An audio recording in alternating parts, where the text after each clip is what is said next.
Oh my gosh, I'm live. Oh my gosh, like this is wild. It's been a long time. Faith over fear, and I cannot say that I have not been thinking about you every single day this year. So I am like moving into 2026, and I'm so inspired. Like I keep thinking about, just keep pushing. Like faith over fear is where my breakthrough came in for me to kind of like say I was going to do something and really do it and stick to it. Really getting to speak to some phenomenal people who have started their own business or who have created something really special.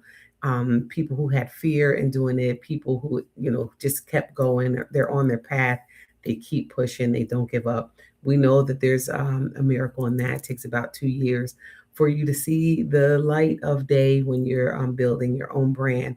So here I am. I am Shay. I am back. Family, I am back. Faith over fear, where your joys become our joys. And so, very exciting, where we're all becoming. And if you're new here, I say welcome to you. Thank you for always coming back and listening to your own stories, sharing your own stories, or somebody who's here to get motivated. So we want to thank you for that because I don't count it lightly because I'm also on a journey of true wealth with a co operation with D is my co-creator on a project that we call Awake to Wealth. So when you think about faith over fear, this is 2026 and this is the year that we're dropping the fear. This is 55. I just had my 55th birthday, so I'm feeling 50, 55 and free. Um, so I'm decided that this is the year that I'm going to drop the fear. This is the year that 55 new amazing things um, are going to meet me and greet me, and I'm going to embrace them without fear, right? None of them, all of them won't be grand. They won't be this big grand thing. Some will be tiny. Some will stretch my mind. Some will move my body. But all of them will move my life forward and to really celebrate my future self and who I am becoming, of who I started this journey almost almost 4 years ago now, almost 5 years ago now. So I'll tell you, my very first drop the fear movement for 55 was that I entered a talent show. I stepped right outside of my fear, and I'll drop the video so you'll have a chance to check it out. I'm not sure if it'll let me drop the lyrics. I had to rewrite the lyrics to the song "Kiss" by Prince, and I turned it into like a holiday jam because it was for an event where there was families and kids, and so I had to do some work. So there I was writing a song, and then I was going to perform it, and then I actually won. Actually won. I also put the little meter of how I won because it, very exciting stuff. So when you watch it, I hope you laugh, right? I hope that through this journey of 55 and more, I hope you learn, and most importantly, I hope you heal, right?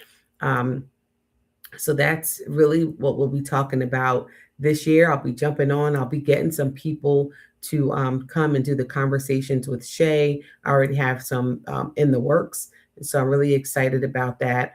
I will be back on in my time frame. I won't give myself a time frame now, but definitely to do more in this space. And one thing I want to leave you with, in doing my work over the last, your work is ongoing, right? Your work isn't a thing that it isn't a part of your journey that's a temporary part of your journey. It's really ongoing. So a little bit more, I'll be talking about mindset and our faith over fear 2026 when we decide to get free and drop that fear part. I want to talk about more about our mindset, right?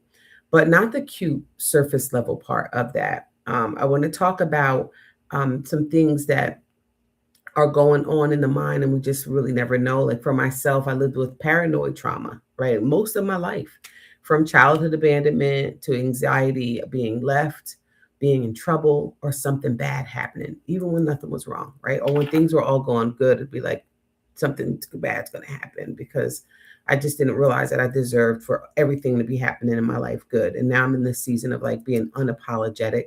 Life is about choices and decisions. That's pretty much it. People give, a lot of talk to, well, your faith and Is there really a higher power? My thing is that, they'll say, like, if there was, like, good things when bad things would happen to good people, the reality is that we're all human and we make choices and decisions. And those choices and decisions lead us either to a dark side or to um, a place where we're thriving and growing. So these are some of the things that I'm learning now. For years, when I speak about that paranoid trauma, I didn't even know that was a thing, that it had a name. I thought it's just like, that's just how I am. Like, just always being defensive or being offended or thinking that, being way sensitive, which I don't fault myself for any of those things, but learning and growing through it's just like, that's how I you think, right? Like, oh, just always um got the chatter in your head that talks you out of the goodness of life. So where does that come from, right? It comes from early onset, right? Emotional neglect, inconsistent safety, being punished or abandoned without explanation, or even with explanation, but far too much, right? So these are things, right? Your nervous system learns to stay on alert, and it's not weakness, it's survival. And so I lived most of my life there, being a single mom, being a teen mom, having my first child at 16. A lot of that was about survival and making bad choices and bad decisions, right? So healing, like I said, it's not a one time event, it's ongoing and it's layered and it's compassionate. It's also complicated, all right? But I'm still becoming, so that's okay.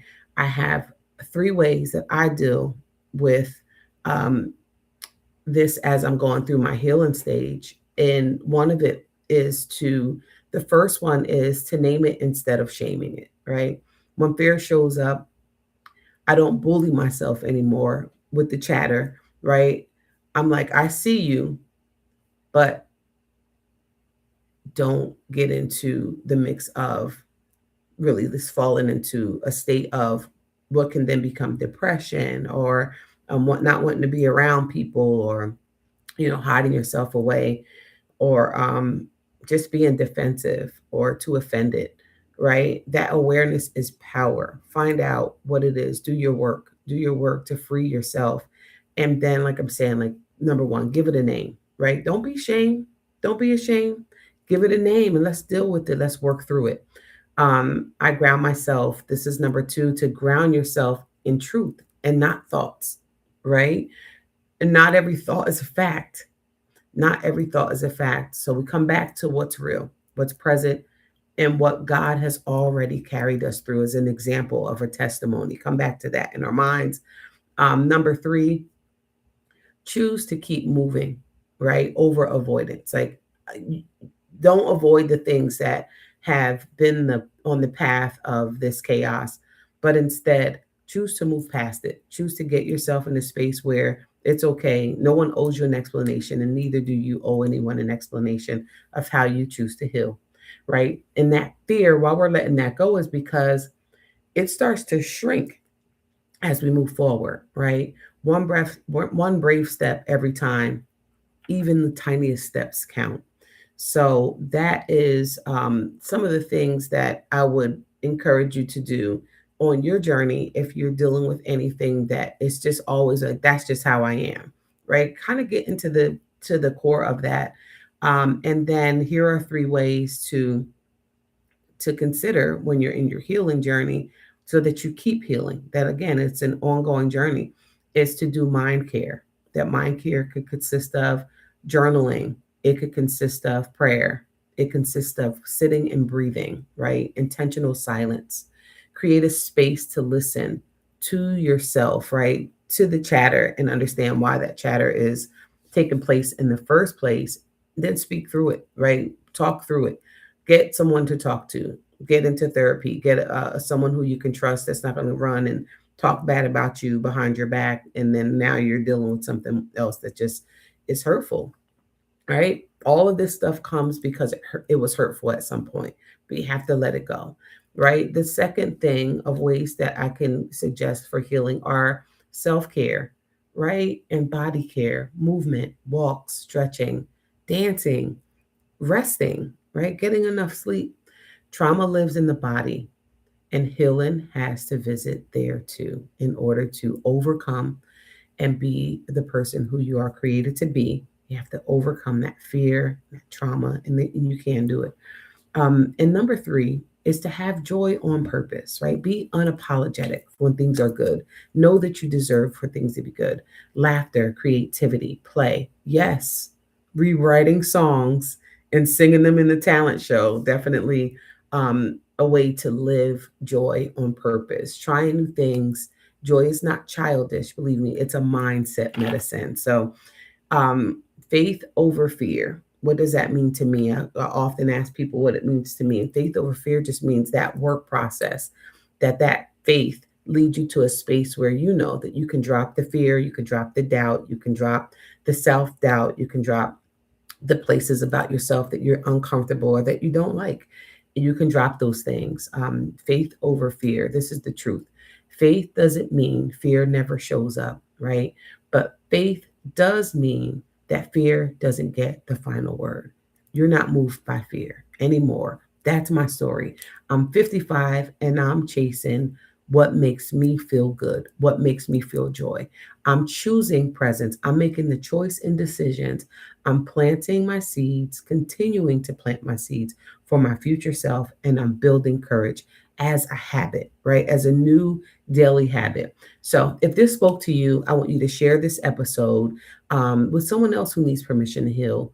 And I want you to put a comment down here. I am becoming, if you're choosing growth over fear. And ask yourself, what's one thing that you can do today to get yourself better for your future? One thing you can do. And then drop in what you'd like to see me do as I release my fear, letting go of the fear and my 55 freedom year 26. What would you like to see me do? So I entered the talent show. That was a number one. And so there's that. So anyway, you can visit me online or you can email me at SHAE Shay at a millionaire status vision.com. That's Shay at a millionaire status vision.com. You can email me, or you can also find out how I'm getting the work done, some of the mentor opportunities. You can go to my website at www.amillionairestatusvision.com. Hey, listen, we're planting seeds in 2026, mindset, faith, healing, and legacy here on Faith Over Fear. I appreciate your time. I honor your journey. I'm still becoming, and so are you. So let's go 2026 because faith over fear, period.